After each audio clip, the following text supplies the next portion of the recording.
Hi everyone. तो आज के वीडियो में हम लोग देखते हैं कि एथर का डे टू डे लाइफ में रियल रेंज क्या निकल के आता है। अब आप बोलोगे कि ये वीडियो बाकी वीडियो से अलग कैसे है, बिकॉज बहुत सारे रेंज टेस्ट के ऊपर वीडियोस है यूट्यूब के ऊपर और बहुत सारे लोगों ने वीडियोस डाले हैं वहाँ पे।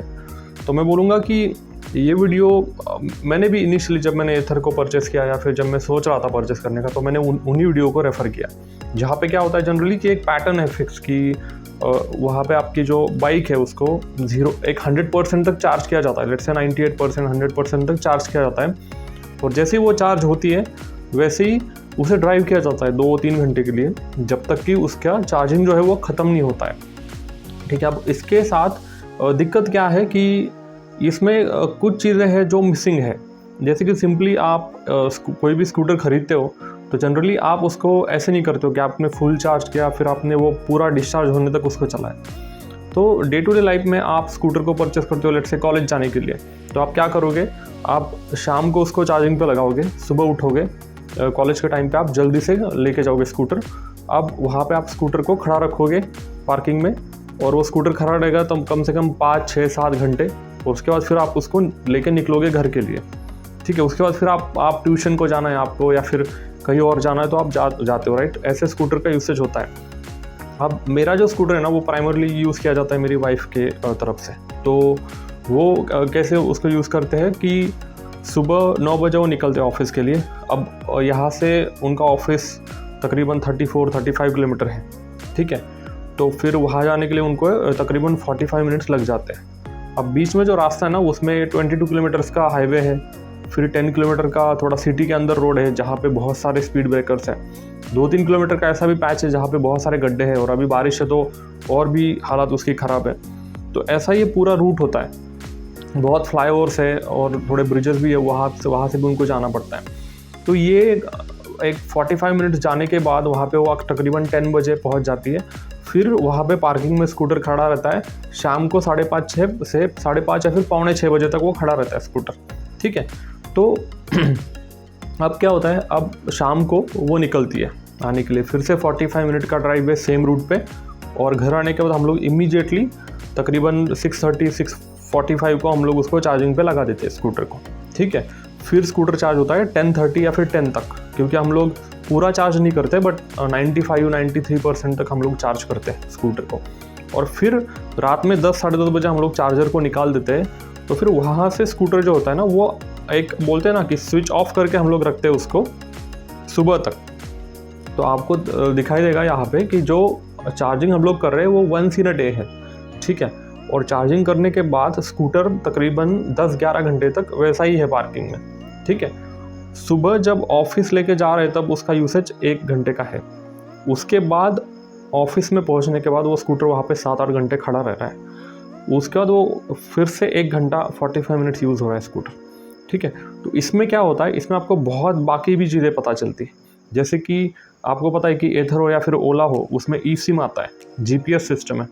अब वो सिस्टम चालू रहने के लिए आपकी जो बैटरी है ना वो आपके जो मेन बैटरी है जो मोटर यूज़ करता है वही बैटरी यूज़ होती है वो सिस्टम के लिए भी।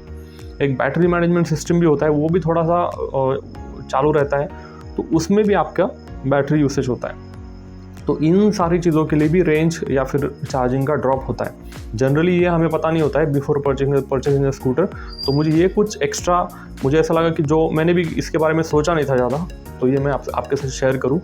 तो इस वीडियो में मैं आपको बताऊंगा कि मैंने क्या किया है कि सुबह मतलब शाम को मेरी वाइफ जैसे घर आई तो वहाँ से हमने वो शूट किया है कि उस टाइम पे चार्जिंग कितना था, फिर हमने उसको कितना चार्ज किया, फिर सुबह उठने के बाद हमने दिखाया कि कितना रेंज ड्रॉप हुआ, फिर ऑफिस जाने के बाद वहाँ पे भी 1 मिनट का वीडियो निकाला कि अब कितना चार्जिंग जो है वो बचा है।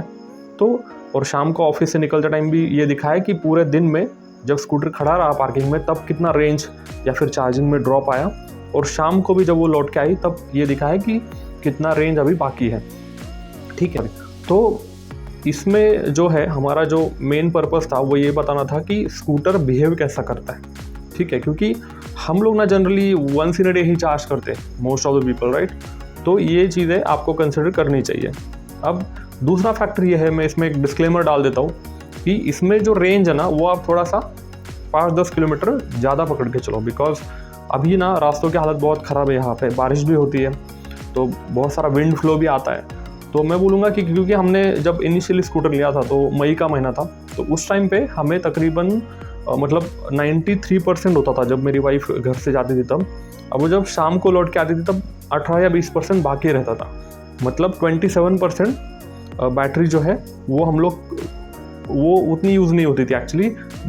तकरीबन मैं बोलूँ तो आई गेस कितना होता है 77% में ही उनका डेली का जो पूरा था अप डाउन वो हो जाता था, ठीक है।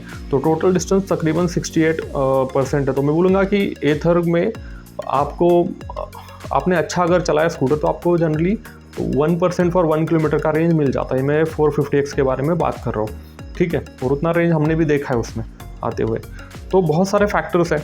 अब मैं बोलूँगा कि देखो इस टेस्ट में अलग चीज़ क्या है कि जनरली क्या होता है ना, रेंज टेस्ट करते टाइम लोग बहुत ही इज्जत के साथ चलाते हैं उसको कि एक इको मोड पे चलाएंगे या फिर राइड मोड पे चलाएंगे। तो यहाँ पे वो चीज़ नहीं है, क्योंकि एथर को ना आप अगर सिटी में हो तो फिर आप चला सकते हो उस राइड मोड पे या फिर इको मोड में। फिर भी मैं रेकमेंड नहीं करूँगा सिटी में भी आप वही मोड पे चलाओ। जनरली रिकमेंडेड ये होता है। अब एथर के जो फोरम है उसमें अगर आप जाओगे तो जिन लोगों ने मैक्सिमम रेंज अचीव किया है लाइक 100-110 उन लोगों ने रिकमेंड यही किया है कि आप स्पोर्ट मोड में चलाओ स्कूटर को। आपका जो स्पीड है ना वो आप रखो 40-55 के बीच में, और वैसे ही आप सडन एक्सेलरेशन और सडन ब्रेकिंग जो है वो अवॉइड करो। मतलब ब्रेक एकदम से मत दबाओ या फिर सडनली आप एक्सेलरेट भी मत करो। तो मैं बोलूँगा अगर आपको 100 के आसपास की रेंज चाहिए तो इट इज़ बेटर कि आप उसको स्पोर्ट्स मोड में ड्राइव करो और 40 से लेकर 55 के स्पीड में उसको मेंटेन करो, ठीक है। और ये रेंज हमने भी निकाली है, उसमें डबल सीट भी रेंज हमने तकरीबन 97 किलोमीटर की निकाली है स्कूटर में, ठीक है। तो सिंगल पर्सन के लिए तो 100 is very easy to achieve अगर आप ये स्पीड मेंटेन करते हो तो। अब दूसरा सिनारियो क्या आता है इस टेस्ट में, क्या डिफरेंट है कि आप अगर मैक्स स्पीड देखोगे तो ये कभी कभी 69, 68, 67 तक भी गया है। क्योंकि क्या होता है हाईवे पे आप जब ओवरटेक करते हो बड़े बड़े कंटेनर्स वाले ट्रक होते हैं तो आपको उतना ज़्यादा एक्सीलरेट करना पड़ता है, ठीक है। आप ऐसे 40 के ऊपर नहीं कर सकते उनको ओवरटेक, तो ये भी फैक्टर है।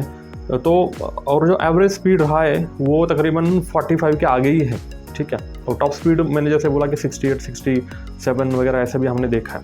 तो ये एक रियल बोलते हैं ना, real world day to day life में मिलने वाली आपको रेंज है। और डे टू डे लाइफ में जो चार्जिंग का ड्रॉप होता है वो भी आपको इस टेस्ट में दिखाई देगा। मुझे पता है कि थोड़ा इंट्रो बड़ा हो गया, बट ये सारी चीज़ें मैं आपके साथ शेयर करना चाह रहा था बिकॉज आप बिफोर परचेसिंग इट आप ये सारी चीज़ों के बारे में अवेयर रहो, ठीक है। सो आप देखते रहिए इस वीडियो को, प्लीज़ लाइक कीजिए, कमेंट कीजिए, बिकॉज इसमें बहुत सारी मेहनत लगी है वीडियो में बनाने में, ठीक है। तो चलिए फिर शुरू करते हैं हम लोग ये वीडियो। तो यहाँ पे आप लोग देख पा रहे हो कि मेरी वाइफ जो है वो ऑफिस से लौटी है अभी, और अभी तकरीबन 6:30 के आसपास का टाइम हुआ है। तो पूरी यहाँ पे बारिश हो रही थी, तो ये रेन टेस्ट भी हो गया एथर का। तो आप देख पा रहे हो कि स्कूटर के ऊपर जो है तो काफ़ी सारे ऐसे बारिश का पानी जमा हुआ है, और डिस्प्ले के ऊपर भी पानी है, और तकरीबन टायर भी बहुत मैले हो चुके हैं यहाँ पे।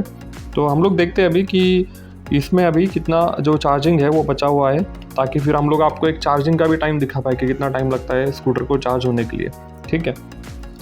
तो यहाँ पे आप देखोगे तो 5 किलोमीटर की रेंज दिखा रही है और 7 किलोमीटर चार्जिंग अभी बाकी है, और अभी 6:32 का टाइम हुआ है यहाँ पे। तो जैसे कि आप लोग देख पा रहे हो यहाँ पे कि ओडोमीटर का रीडिंग है तकरीबन 1337, और ट्रिप ए का भी आप देख लो एक बार, और एफिशिएंसी भी है यहाँ पे 37 किलोमीटर पर आवर का यहाँ पे एवरेज स्पीड है because of the rain actually. तो यहाँ पे मैं अभी इसको चार्जिंग पे लगा रहा हूँ स्कूटर को। तो यहाँ पे ये दिखा रहा है कि तकरीबन 10:30 बजे तक ये 66 किलोमीटर जाने तक का रेंज जो है वो हो जाएगा चार्ज। तो हम लोग एक बार ऐप में भी देख लेते हैं। तो ऐप में जो है तकरीबन 8:48 को दिखा रहा था 62% चार्ज और 50 किलोमीटर का रेंज, ठीक है। तो ऐसे ही हम लोग बीच बीच में आपको दिखाते जाएंगे कि ऐप में कैसे अपडेट हुआ चार्जिंग का वो, ठीक है। तो इससे आपको एक जनरल आइडिया आता जाएगा कि कितना टाइम लग रहा है चार्ज होने के लिए, ठीक है। तो फिर मैंने चेक किया था 9:58 के आसपास, तब 86% चार्ज हुआ था और 72 किलोमीटर का रेंज यहाँ पे ये दिखा रहा था आपको, ठीक है।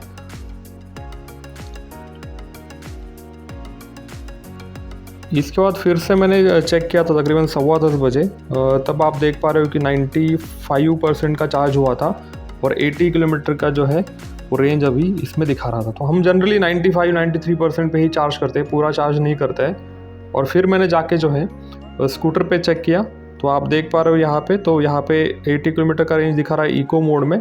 और आप एक बार चार्जिंग का भी देख लो, टाइम भी तकरीबन 10:30 के आसपास हुआ है और 95% के आसपास जो है वो बैटरी है वो चार्ज हो चुकी है। यहाँ पे मैं फोकस कर रहा हूँ थोड़ा सा, तो 10:20 का टाइम है और 80 किलोमीटर तक चार्ज हुई है अभी, 95% तक चार्ज हुई है ये स्कूटर। ठीक है, तो आपने जैसे देखा कि 6:30 बजे के आसपास हमने चार्जिंग पे लगाई थी स्कूटर। ठीक है, अब सुबह का टाइम है, तो सुबह के टाइम पे आप लोगों को मैं एक बार दिखा देता हूँ कि स्कूटर में कितना ड्रॉप आया है।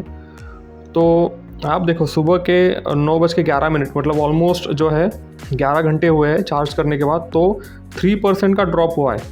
ठीक है, तो 92% जो है अभी वो चार्जिंग दिखा रहा है और इको मोड में 78 किलोमीटर की यहाँ पे आपको रेंज है दिखा रहा है। और एक बार आप राइड मोड में भी चेक करो तो 64% के दिखा रहा है, स्पोर्ट में 55 किलोमीटर के दिखा रहा है ये, और वर्क मोड में 46 किलोमीटर के दिखा रहा है। ठीक है, तो इसी के साथ मैं क्या करता हूँ अभी कि अपन एक ट्रिप भी जो है वो रीसेट कर देता हूँ, ताकि हमें पता चले कि घर आने तक कितना किलोमीटर ये स्कूटर जो है वो चलिए। ठीक है, अगर आप यहाँ पे ओडो चेक करोगे तो 1337 किलोमीटर का यहाँ पे दिखा रहा है। ठीक है, तो मैं एक बार इसका जो ट्रिप भी है वो रीसेट कर देता हूँ।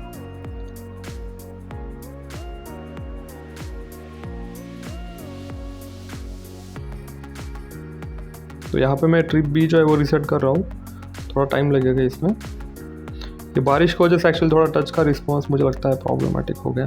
ठीक है, तो ये 0 को सेट हुआ है अभी ट्रिप भी, और देखते हैं अभी एक्चुअली कि कितना किलोमीटर का ट्रैवल होता है। बट यहाँ पे जो रेंज दिखाई दी है ना आपको, ये मतलब कैलकुलेटेड रेंज है, बट ऑब्वियसली ये हम लोग स्पोर्ट मोड में ही चलाते हैं और इससे भी ज़्यादा चल जाती है स्कूटर, वो आपको शाम को पता चल जाएगा। ठीक है, तो देखते हैं फिर। अब मेरी वाइफ ने ये स्कूटर जो है वो ऑफिस लेके गई थी, तो ऑफिस में जाने के बाद जो है एक इसका वीडियो निकाला था। जैसे कि आप देख पा रहे हो यहाँ पे भी 10:15 का टाइम हुआ है जब वो ऑफिस पहुँची थी, और यहाँ पे आप देख लो कि ट्रिप बी में 33.7 किलोमीटर का डिस्टेंस कवर हुआ है।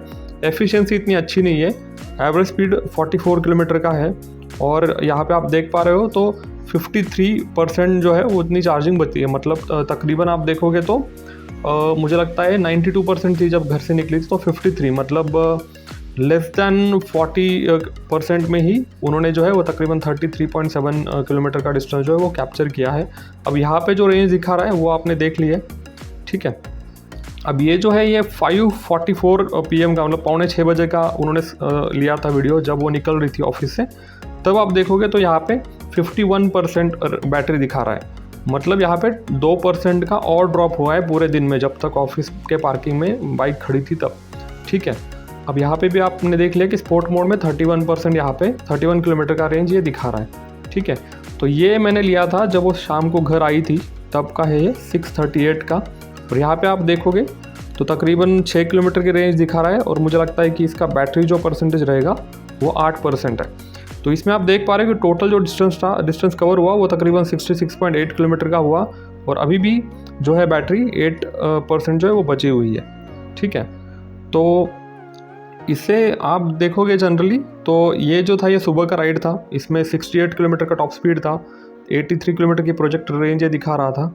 ठीक है, और इसके बाद जो आएगा वो शाम की राइड थी जिसमें 64 किलोमीटर टॉप स्पीड था और 83 किलोमीटर की प्रोजेक्ट रेंज थी। ये सारा स्पोर्ट मोड में हुआ है, तो आई होप कि आपको इससे एक आइडिया आ चुका होगा कि कितनी रेंज मिल सकती है इसमें। जैसे कि मैंने बोला कि 1% को आप 1 किलोमीटर की रेंज पकड़ के चलो। तो यहाँ पे मैंने आपके लिए और एक एग्जांपल लाया है कि 20 जून का ये स्टैटिस्टिक्स है, तो आप इसमें देख लो तो इसमें एफिशिएंसी अच्छी है, तो रेंज भी बढ़ गया है, मतलब स्पोर्ट मोड में अभी 90 किलोमीटर का दिखा रहा है। सिमिलरली जो रिटर्निंग जर्नी है उसमें भी आप देखोगे तो और एफिशिएंसी अच्छी है, तो इसमें भी ये तकरीबन 100 किलोमीटर का रेंज यहाँ पे दिखा रहा है स्पोर्ट मोड में। ठीक है, और इसमें मैंने एक डैशबोर्ड का भी डाला है स्क्रीनशॉट, तो उसमें आप देख लो कि जब मेरी वाइफ रिटर्न आई तब 22% था, तो आप एक 10% का ऊपर नीचे पकड़ के चलो चार्जिंग में। So thank you for watching this video guys, please channel को सब्सक्राइब कीजिए, लाइक कीजिए, कमेंट कीजिए, शेयर कीजिए। Thank you, bye bye.